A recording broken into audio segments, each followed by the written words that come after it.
Y bueno, el lanzamiento del libro pues va a ser el próximo 9 de noviembre, bueno, va a ser primero pues allá en España por supuesto, pero va a ser el 9 de noviembre en la Casa de Poesía Silva, junto con un libro de Jorge Balbuena y otro libro de Helmont Pardo.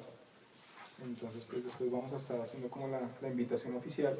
Entonces son dos poemas de este libro que se llama Tratado del Alba, e inicio con un poema que, bueno, tiene como dos recuerdos. Primero, bueno, es dedicado a un poeta colombiano que se llama Carlos Obregón, un poeta, bueno, sí, como dicen, pues uno de los secretos mejor guardados de la poesía colombiana, un poeta que tristemente pues todavía no tiene el reconocimiento, la lectura que debería tener, tal vez porque también es un poeta un tanto que maneja el misterio desde otro punto de vista, ¿no? Es de los pocos poetas místicos que ha dado la literatura colombiana, un poeta pues, que no se editó acá en su momento, sino se editó en España, lo editó una editorial que en su momento pues, dirigía Camilo José Cela, y fue un poeta también que se termina suicidando en el 63 en Madrid.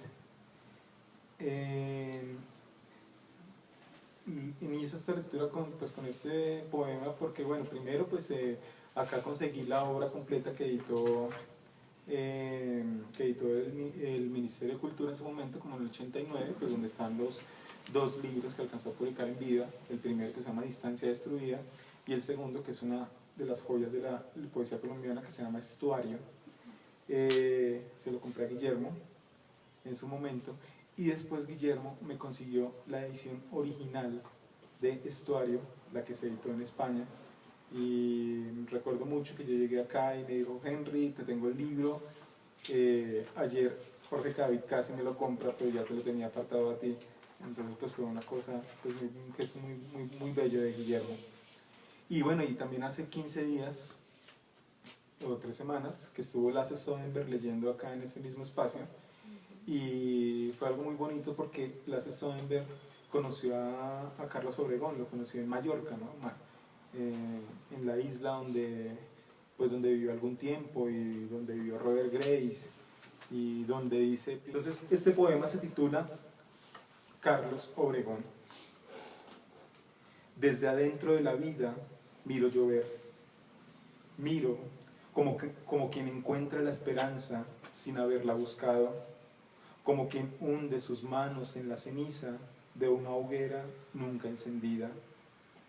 Llueve sobre la orilla de tus pasos, porque tu hondura es la lejanía de ver el cielo sin poder tocarlo, el temblor de una oración sin alfabeto, la vigilia de dormir sobre una música olvidada, el leve polvo de tierra que levanta la llovizna deletrea tu silencio. Y bueno, Tratado del Alba es un libro rarísimo, entonces le voy a leer dos poemas de ese libro.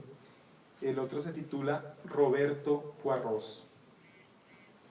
He abierto la palabra amor y adentro encuentro otras palabras que no dejan de mirarme fijamente. Escojo una de ellas, le hago también un orificio para ver más adentro en el lenguaje, y allí encuentro una palabra que se parece al corazón del mundo.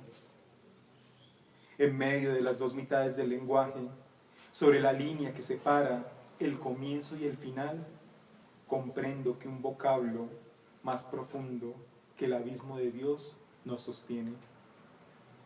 Todo lenguaje se contiene a sí mismo, como toda palabra que decimos o callamos lleva adentro la soledad del hombre.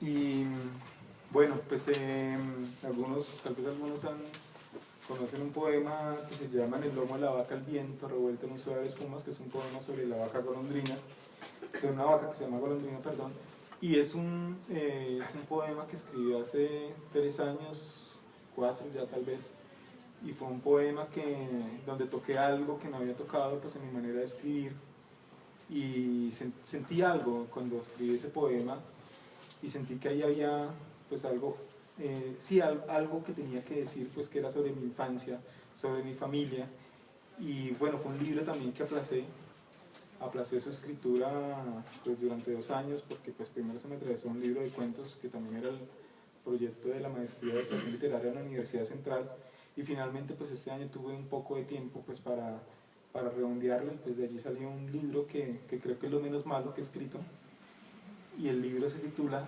Casa de Hueso.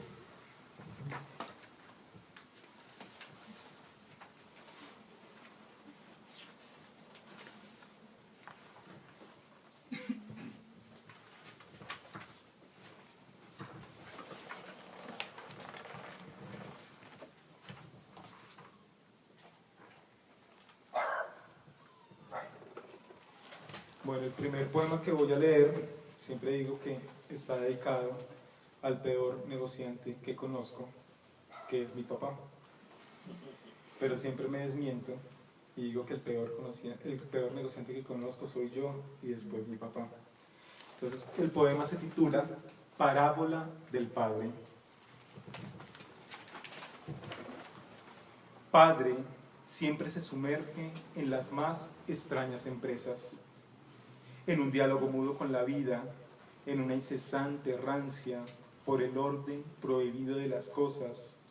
Hizo de la derrota su sello personal, una enorme roca de aire para empujar cuesta arriba. Un día compró una rueca de hilar nubes. Decía que en la plaza bien podría abrir un negocio celeste para achispar a contistas. Pasaba horas golpeando el pedal, hilando el día, ovillando la lana. Desde allí urdió toda la orilla del cielo sin conseguir una sola moneda. Otro día se hizo un viejo auto para sortear la soledad de los caminos. Con él cruzaría las fábricas del humo, las páginas secretas de las grandes montañas, hasta llegar a La Habana o Nueva York. Pero la noche lo dejó tirado a un lado de la carretera, reparando el veterano motor oxidado. Raras tareas emprende mi padre.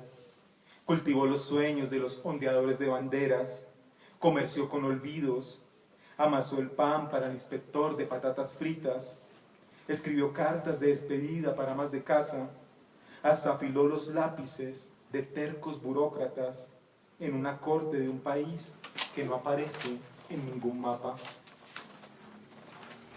Hoy comprendo que mi padre es un poeta a su manera. Atesora la derrota como quien guarda palabras perdidas en la billetera.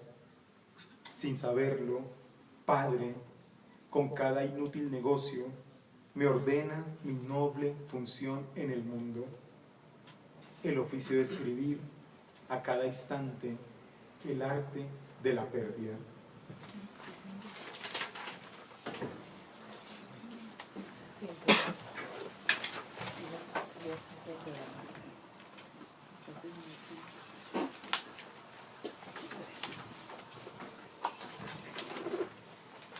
Poema. Digamos que este libro pues es un libro que nace de la casa de mis abuelos. Eso es en un poblado de casas que se llama Nazaret, que queda como a unos 15 minutos de la ciudad de Sogamoso. Y bueno, pues cuando nosotros con mis hermanos éramos muy niños, pues íbamos hasta allá a visitar a mis abuelos. Pues era una casa pues donde había muchos animales, pues estaba lleno de vacas, de gallinas, en la alberca pues habían peces, gatos, perros, obviamente había muchas moscas también. Entonces pues para nosotros como niños de ciudad pues era pues muy... siempre era una alegría ir a visitar a mis abuelos. También. Arañas, de todo, allá. Y resulta bueno, y hace poco una prima que vive allá se encontró una caja y en la caja habían los huesos humanos. Entonces ese poema nace de allí. El título es Los huesos de la bisabuela Felisa. Aparecieron de repente. Estaban metidos en un cajón de madera negra y cargaban todo el peso de la noche. Andaban por el camino de los años, apretados a cualquier rincón de la casa. Prima Betty los descubrió por error, buscando en el cuarto de trastes algún juguete perdido. Susto de perros, esos huesos ladrando la muerte. Sortilegio, oscura brujería, asesinato en el balcón del silencio. Fue abuela quien recordó que eran los huesos olvidados de la bisabuela Felisa. Habían llegado décadas atrás buscando ser un puñado de viento, una flor soñolienta. Al fondo de la caja, la extraña carta del abuelo confirmaba la noticia y reclamaba un lugar junto a su tumba. Insólitos los ríos que cruza la piedra después de que la lluvia se extingue. Años de errar debajo de las camas, rechinando entre sombras, auscultando la tierra, los huesos, la vida, como un planeta cansado, gritan su parte del mundo, justo ahora que exhumamos los restos del abuelo. Allí descansan los dos en una bóveda sin fondo, en un osario celeste, examinando la luz. El corazón se busca más allá de la carne.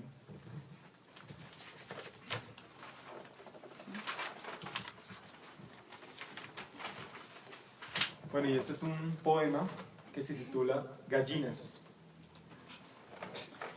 En las mañanas, largos instantes me revelaron el juego de su pluma, el cacareo del mundo desde una noble idiotez. Su peculiar danza me habló de un linaje perdido, la firme intención de ser viento borrado.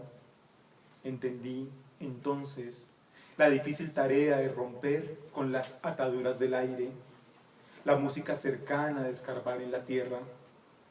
Es verdad que en la gallina el día ha encontrado su eje, el cordón umbilical en el que se sostiene la luz.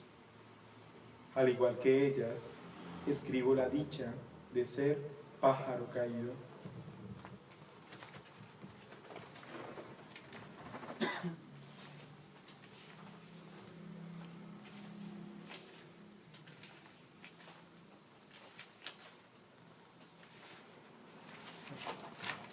Y siguiendo con las aves, este es un poema, una lora, que se llama Rebeca, y el poema se titula así, Rebeca. En el fondo del patio, Rebeca ha dibujado un círculo alrededor suyo para nombrar los elementos en su perfecta condición y oportuno lenguaje. Nos engaña, nos miente a cada instante. Los loros se burlan para sí del hombre, quien cree que Dios le dio la palabra como su único y propio artilugio. En realidad, es el hombre quien repite los sonidos. Es del loro donde aprendimos a copiar intensamente los colores del lenguaje.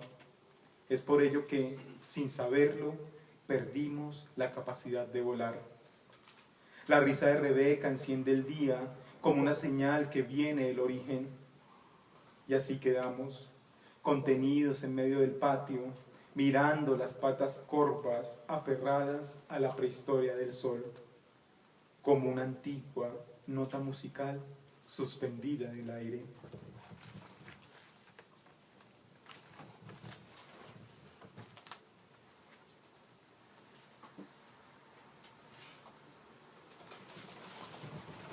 Este se titula La alberca.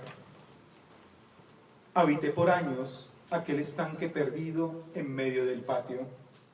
Alimenté el corazón del agua, el pozo sin fondo donde tío Jaime guardaba los peces traídos desde el río.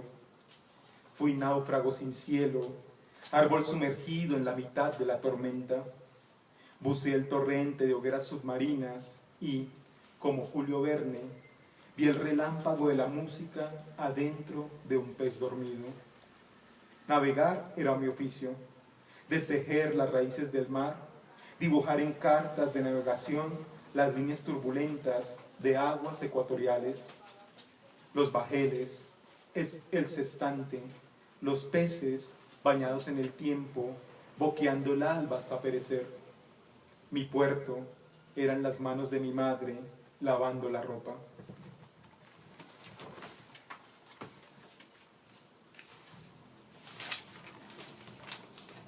Bueno, y cierro con este poema. Eso es sobre la casa de mis bisabuelos. Era una casa de bareque, de barro, en Sotaquirá. Y el poema se titula así: Restos. La casa de mis bisabuelos hoy no es más que barro seco, un puñado de polvo en la hojarasca de los días. Un pulso primitivo nace al tocar los muros caídos, la tierra, quizás un viento antiguo que me trae el ruido de los pasos, la lumbre serena que escribió batallas y duelos, la queja, la duda, el amor, palabras en desuso que me atan y me sueñan la vida, como una estrella que cae y se clava directa a mi sombra. No tienen la dignidad de las ruinas de Grecia o el profundo misterio de la piedra en el Cairo, pero la hierba y el aire, la casa, pero un oscuro alfabeto brota de su cauce, pero una lluvia innacible canta en los escombros, pero hay allí una historia más humana que Dios. Muchas gracias.